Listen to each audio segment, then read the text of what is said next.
എല്ലാവർക്കും സ്വാഗതം. Promo review ഇഷ്ടപ്പെടുവാണെങ്കിൽ ഒന്ന് ലൈക്ക് ചെയ്തും സബ്സ്ക്രൈബ് ചെയ്തും സപ്പോർട്ട് ചെയ്യണേ.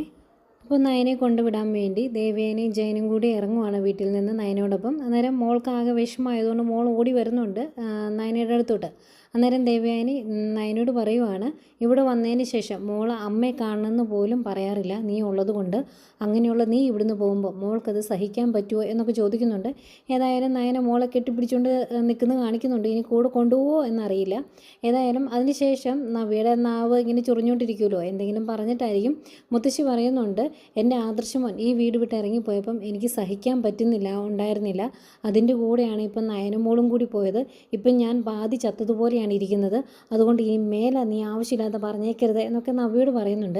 അന്നേരം നവ്യ ചോദിക്കുന്നുണ്ട്, അയാൾ എൻ്റെ അനിയത്തിയെ വിവാഹം കഴിക്കുന്നതിന് മുമ്പ് മറ്റൊരു പെൺകുട്ടിയെ സ്നേഹിച്ച് വഞ്ചിച്ചതല്ലേ, അവളുടെ ഇപ്പോഴത്തെ അവസ്ഥ എന്താണെന്നറിയാലോ. അങ്ങനെ ഒരു ചതിയനെ പിന്നെ ഞാൻ എന്താ ചെയ്യേണ്ടത്, എങ്ങനെയാണ് ഞാൻ അയാളെപ്പറ്റി പറയേണ്ടത് എന്നൊക്കെ നവ്യ പറയുന്നുണ്ട്. അയാൾക്ക് നാണമില്ലേ, മാനമില്ലേ എന്നൊക്കെ ചോദിക്കുന്നുണ്ട്.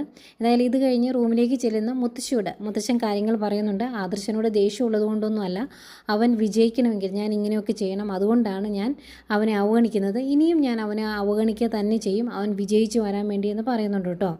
പിന്നെ നയനെ വീട്ടിലോട്ട് ചെല്ലുമ്പോഴായിരിക്കും ഒരുപാട് സന്തോഷത്തോടെ ഇറങ്ങി വരുന്ന ആദർശിനെയും കാണിക്കുന്നുണ്ട്.